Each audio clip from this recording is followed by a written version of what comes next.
Okay, so what you see on screen now are the requirements for the ACC application process.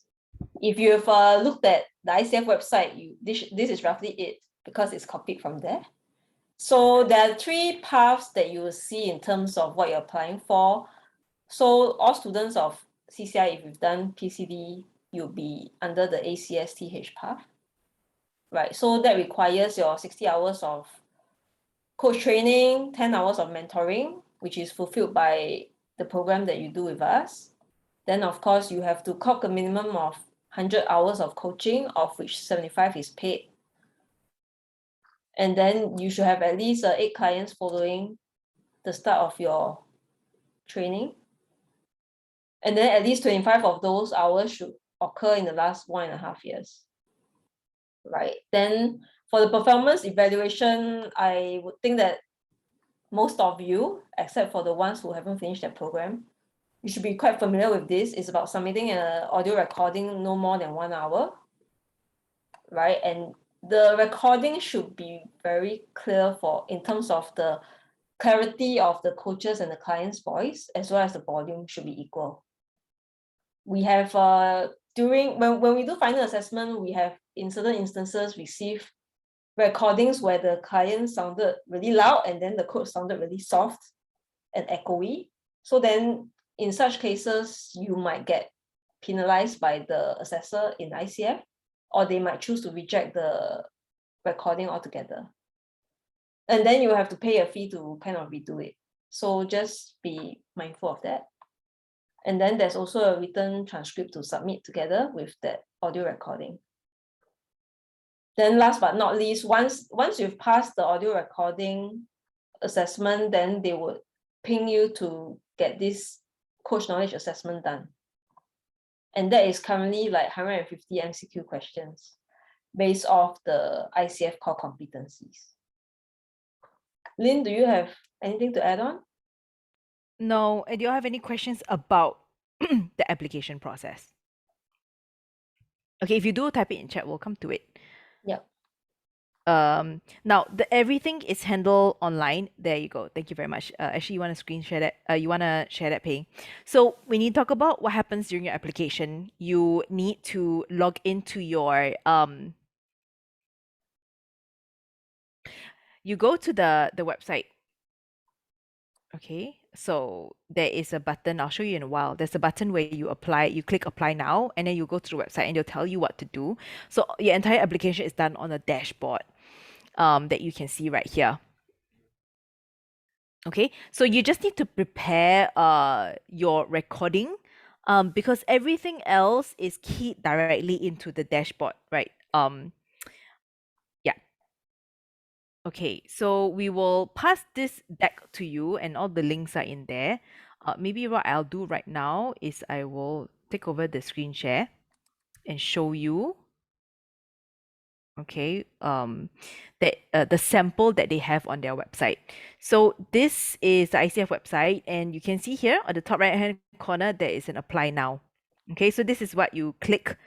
So I've clicked it, and we go into they're going to ask a survey to just make sure that you're eligible to apply for the credential. Okay, so you do that first.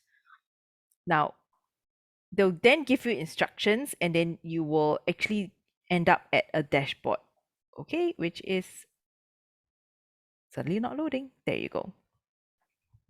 This PDF is available online, and the link is maybe Payne, you can paste the link in chat. Oh, I'll do it. Okay, so you can see that oh, it's very small. Hold on. Let me make it bigger a bit.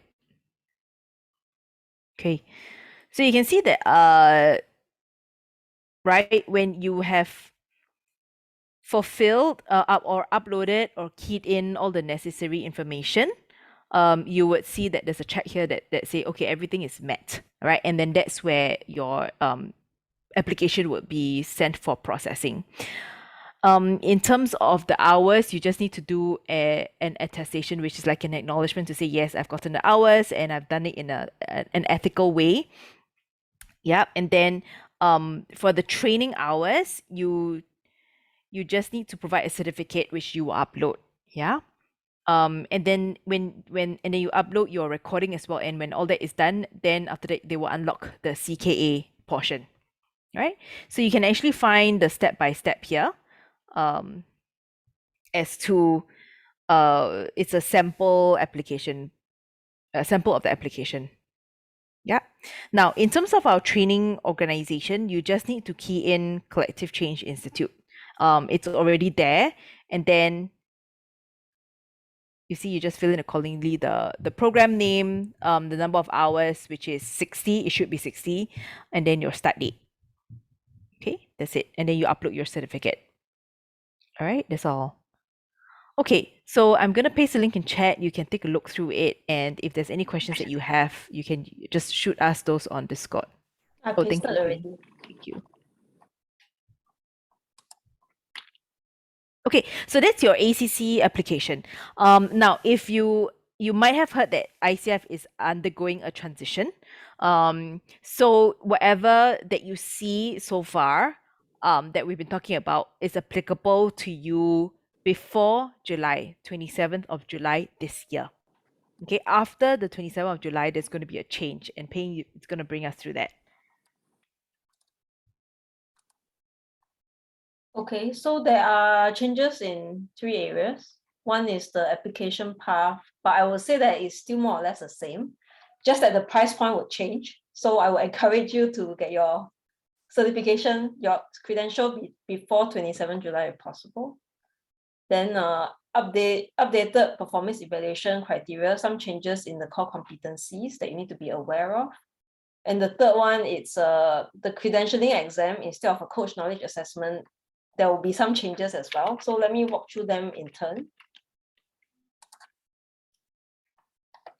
So after 27th July, so between 27th July to 31st July, they will not be accepting any more applications.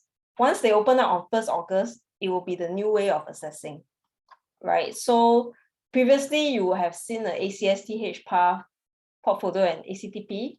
This one is still the same. So I will say you guys will still fall under the ACSTH path. And you see that the requirements are still the same: 60 hours training, 10 hours mentoring, 100 hours of coaching experience, your audio recording and transcript, as well as the exam. The only difference is that the exam is no longer the CKA, but it will be a credentialing exam instead. So this part I'll walk through in a later slide. But in terms of application fees, just to bring to mind, currently, if you're an ICF member, you pay 300 USD. If you're a non-member, you pay 500 USD. But to become an ICF member, you pay 245 USD. Is that right, Lynn? Can't remember.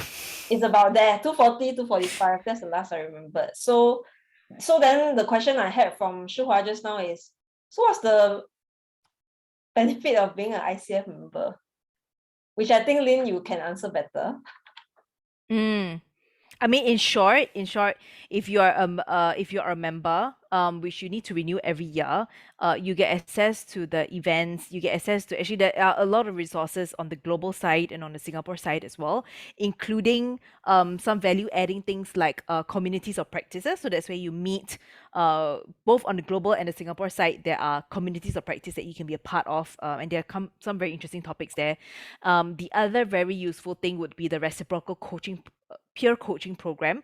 So that's where you can connect with any other member in the world, and you do peer coaching, and that's a great way to build up your portfolio, your hours, your exposure.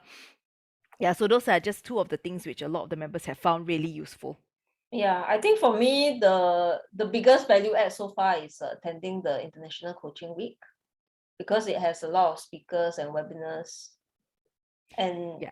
most of all, the fee is nominal compared to if you weren't a member. So I think Yeah, I found usually most we try to, valuable. on the Singapore side, we try to make it free for our members, unless there's F&B involved.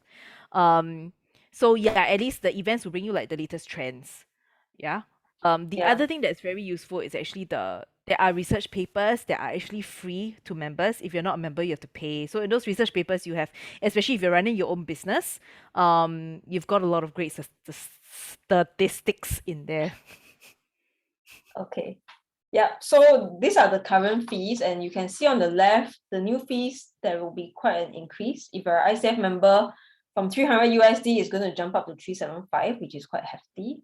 And then for non-members, there's a small increase of 25 USD. So that's the first point. The second one, it's on the core competencies. You are all trained on the current core competencies. For the updated one, I think there are just some slight changes. Lynn, would you have more to elaborate on? Okay, so what we are using, actually what we're training them now in is the updated core competencies. Let me Yeah. get the Yeah, you correct. You're being trained in updated core competencies. So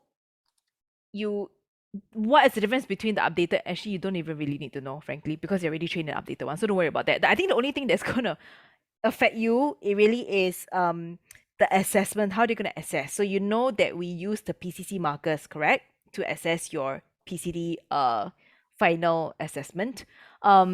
That's going to change from August onwards as well. The ICF is going to use the current PCC markers that we have been using, and the ICF is using is based on the old markers, the old core competencies, right? So globally, they have not rolled out the new markers based on the new competencies.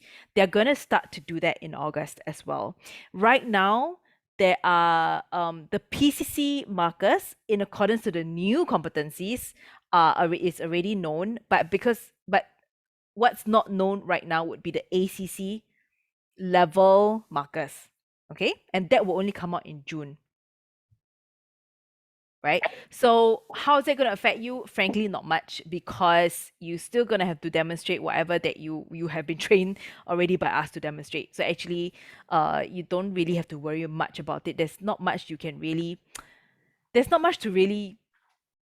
be different. There's not much difference it's going to make to you. Yeah, I think the key difference between the old and the new competencies is the partnering aspect. There's just more focus on that. So then they have this core competency tool that focuses on embodying a coaching mindset, which is very much about you partnering the client. So long as, but it is made up of a bunch of pointers from other markers. So long as you have, met those other core competencies, then you would surely qualify for the coaching mindset. And then I think besides that, like things like active listening, powerful questioning, they just kind of reframe it to something else.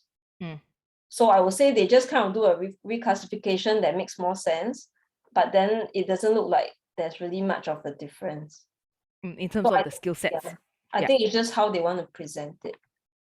Yeah. So come June, after they released it, which you can stay updated with if you you would be already subscribed. Okay, no, you won't. If you can subscribe for the newsletter. If you're already a member, you would get it. But that's where you can get alerts to when they've released the ACC markers, and then that's for you to just look through and go, okay, this is what the assessors are looking for when I when they're assessing my recording at the ACC level. Okay, but I would say again, don't worry so much about it. Do whatever you're trained in with us, you should be fine. There's no change in the competency, right? They're just refining the markers. Yeah. So then I think it should be fine, right? I mean, each of the markers. Okay. Yeah. Yeah. It affects more the assessors like us. Yes. We need to know, but for you guys, no big difference. Thanks. Okay. Then coming to the last slide. Right, the last change is on the credentialing exam. So in the past, it was a coach knowledge assessment that is done online. So you can do it at your own time, and then it is 3 hours long, but you have to finish like 150 MCQs, multiple choice questions. Oh, so this is the current format. So from 1st August onwards, if you apply for your ACC, then you have to answer 170 scenario-based questions, but there is an option of whether you want to do it in person in a test center, or you still want to do remote testing, i.e. you do it online, but there's going to be some online proctor. So in terms of how it exactly works, that is not fully clear yet. But then as far as we know, ICF has kind of engaged Pearson as the proctor, whether it's in person or remote testing. So I think they are trying to build in more controls and security to ensure that the test questions do not leak out. Yes. So again here, if you're doing your application, and therefore the CKA before July 27th, you'll be using the current format, which is online, which I would strongly suggest, right? If you can do it, go for it. It is in that sense open book. You need to know your competencies and you need to know your code of ethics, right? It is scenario based, and a lot of it is just I think digesting the scenario and really sort of coming up with like, okay, or choosing what is the best case scenario, to answer with. So the main difference is come August onwards, it would be a change in the exam setting. From what I've heard, so I know CCI coaches who have been invited to go through like a mock. I think they're testing out the system and they're refining it. So from what I've heard, this person did it at an exam center, and it is quite similar to the current format in terms of the scenarios, all right, and then what you need to know in terms of your competencies and your ethics. But the format that was tested at that time was they would give you a scenario. They will give you the same scenario for 2 questions, and then for the first question they'll ask you what's the best case, what's the best answer, and it's multiple choice. And then the second question they'll ask you, okay, what's the worst case scenario? That's what I've heard so far, but then we don't know whether that will change. Basically we don't know much. Yeah. about So what's if you want happening. to have a look at the sample questions, I've pasted a link on the coach knowledge assessment. So from there you can, I think they've put up like 5 sample questions Okay, let to me show you, and it's always about selecting the best answer, because there would be tricky answers which are pretty close. Yeah. Okay, so here, sample questions, and here you can test yourself. Okay, so you will notice that this is a scenario here, okay, and before that you will see on top here a heading, okay. So this means that it's testing you about setting the foundation. All right, when you read the scenario and you decide which is the best answer to pick, A, B, C, or D, you want to keep in mind what they're testing, which is in this case setting the foundation. Okay, all right, so you can test yourself and look through that. Now, if we look at the second one here, again, they've set the domain that they're testing as co-creating the relationship. So keeping that in mind, how would you answer this scenario?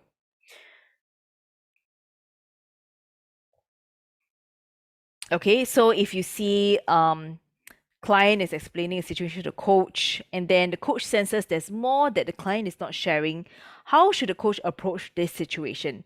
Now, do you interrupt the client and ask for greater disclosure? Do you give a client a bottom line read? Do you ask them permission to probe deeper? Do you give them feedback on the importance of honesty in coaching? Now, technically, all these are not wrong.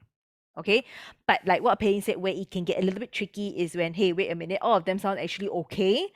Then you're looking for the best case, the best thing that this coach can do, and refer to the domain. So in this case, if it's about testing your knowledge on co-creating the relationship, then obviously this is the answer, because you are showing that by asking permission. Okay, so that's how you want to tackle the scenarios.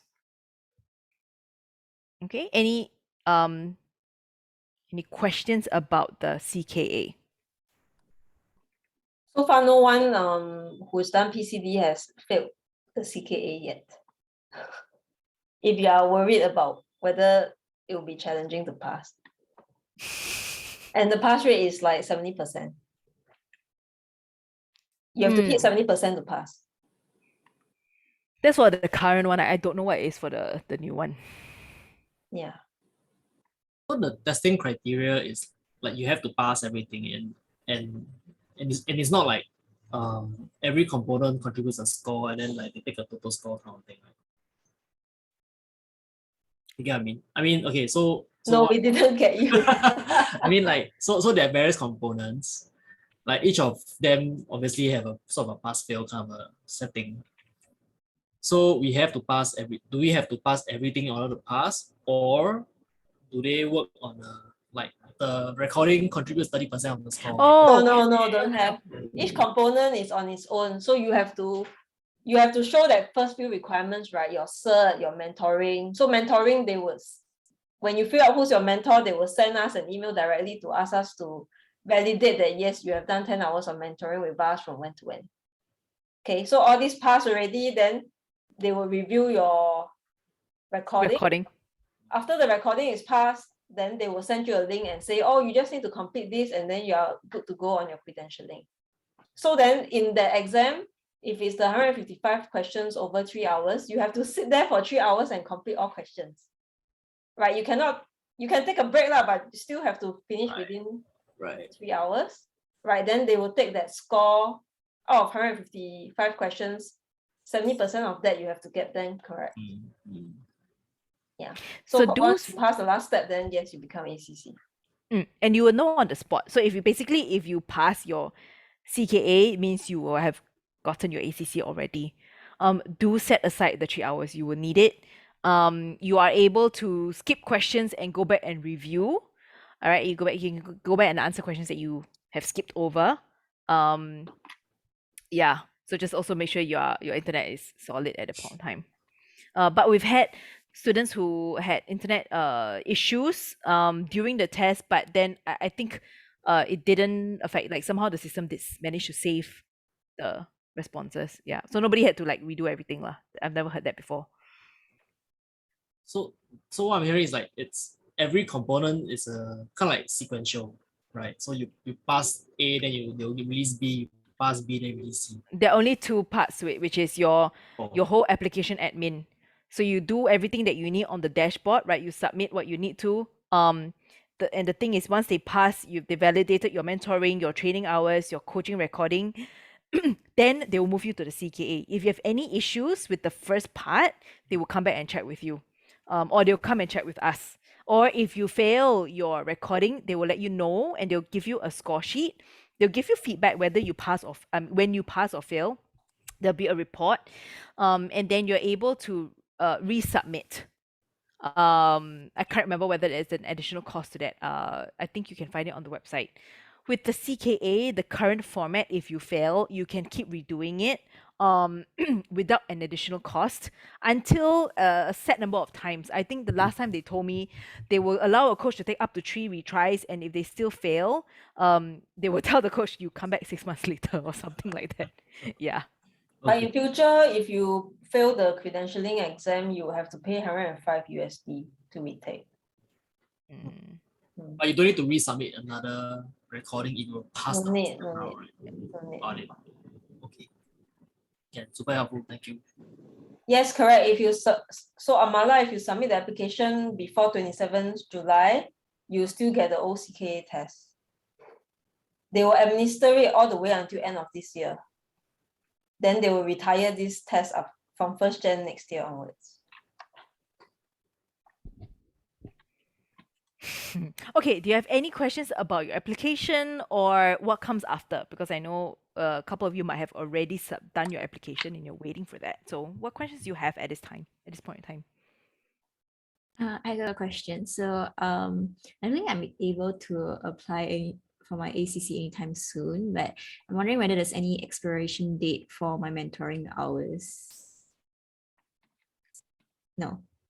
So the great thing about ICF is that all your mentoring hours, your training hours, and your coaching hours don't have an expiry date. It's evergreen and they accumulate. Okay. So with your training hours, you've done your 60 hours, anything more than that builds on the 60. You don't start, like, you don't have to like one shot 125, right? You can add on over X number of years. The only thing that they ask for would be recency. So there's a certain number of hours that they want to see have had happen in, if I'm not wrong, the last 6 months or so. And you can find, again, these requirements on the website. Okay. And like then, these specifics. Okay, thank you. And I think my second question would be like, how often do we need to renew our ACC certification? 3 years. 3 years. Okay, cool. Thank you. So when you talk about renewal, it's a different web page altogether. I'll pull it out for you in a while. Yes, but it's every 3 years, and what you need would be continual coach education hours. There are a few ways to do that. Yeah, but whether it's through CCI or whether it's through any other training provider, or there are like conferences, ICF conferences that you can attend, or ICF events also do offer this what we call CCEU hours. If you plan to renew, you might really want to start thinking about how you want to do that over the 3 years. Okay. Otherwise, if you're quite clear that within the next 3 years you want to work towards your PCC, it's completely doable because we've had students who managed to get their PCC like 2 years on average, 2 years after they've graduated from PCD. So let me quickly show you where you can access that information. So again, on the website, you go renew credential, okay, and they will tell you, okay, like how many hours like under ACC. So you need 40 hours of CCEU, and then they give you a breakdown. Okay, so of these 40 hours, actually 10 mentoring hours can be counted towards. So you're actually looking at 40 minus 10, like 30 CCEU hours, right? But then you probably need to get another if you want, another 10 hours of mentoring on top of that. Which is why I would recommend, if you know that you are gonna quite serious about continuing your coaching, just go for your PCC right away instead of renewing. Right, so PCC meaning you may not be able to clock your 500 client hours within the next 2 to 3 years, but you can settle your training hours, your mentoring hours. If you really need to, you can use those for renewal. Otherwise, then you just focus on getting your client hours, and when you're ready, you can apply for your PCC.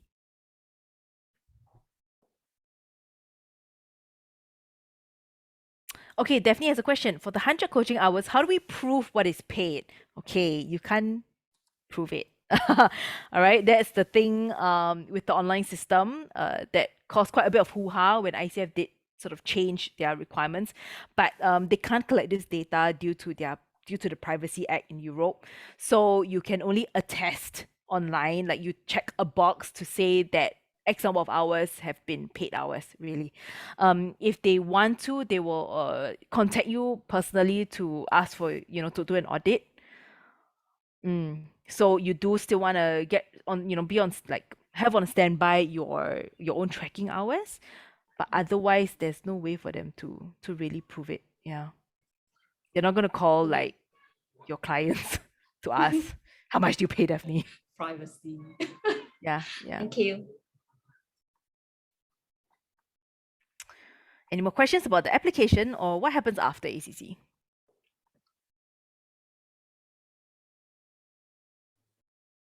I have one for the application. Mm. Is like, do you all know if we can like apply now, even though we haven't got the hours yet, but then we just continue to clock so that in the system we can still use the old system rather than the new system. I mean the new format. So like we apply now to book the old system, but then we just continue to. We can't many answer this in the recording. No, I mean, I say, no, don't get me. I'm not trying to game the system. I know. No. So okay. I mean, okay, how many hours do you have left? Like 30. Yeah. So I would say it's quite difficult because when you start your application, you should be ready to straight away attest that you've really gotten your 100 hours. Oh, Mm. okay. But you should be able to do 30 in the next 2 months. 2 months. Okay. Can. You can coach all the people in this room. Okay. Got it. Can. Thank you. We'll just edit that segment out. Edit that question out. Sorry. It's okay, no. All right, anything else?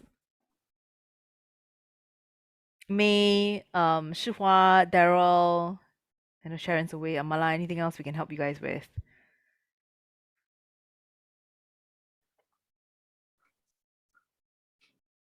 Looks Can I like ask a everybody's question? on. Yes. What's the passing rate for all the CCI submission? I have only heard of one student who has failed her recording. Yeah, and I did review her report.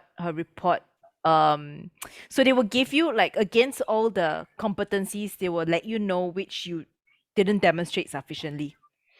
So then you actually get that feedback to be able to send in an improved recording. So you just want to make sure when you review your recording, you just make sure that you've hit all those competencies or you've demonstrated all those competencies. Yeah. Okay, thanks.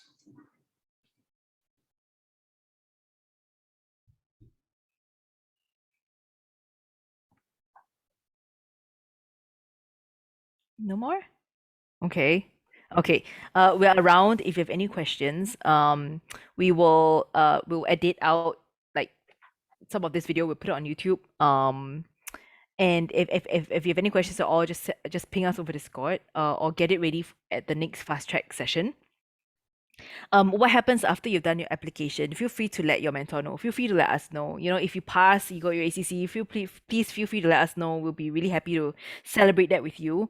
In terms of what's next after that, you have two essential things. One is that if you want to continue your training, then that will be looking at advanced coach training. And we now have a modular system, which just means that there are 2 intakes per year. So that will help you get you from ACC to the PCC level. And then again, with the other track would be to start getting your live clients in, and we're always open to inviting you as an associate coach. So you have on your tracking sheet, I'm just going to open that up. Just make sure you fill in the column J here. Okay, so that we fill in the column J with your total hours to date. Here. Okay, so that we know who we can invite for whether it's pro bono, low bono, or paid gigs. Our rule of thumb is you must have at least coached for 60 hours, and then you'll get invited on, so that we can guarantee some quality in the coaching to our clients. Okay, so just do that, and then we'll be in touch when there's any opportunity. Okay, Ping, anything else you want to share? No, I'm good. Okay, so thank you guys for joining us today. We're around if you need any other support, if any other questions. Okay, otherwise we'll see you in the next fast track. So that will be a month from now, and I would put the date in your Discord right after this session. So we'll see you around. Thank you. Thank you. Bye. Thank you.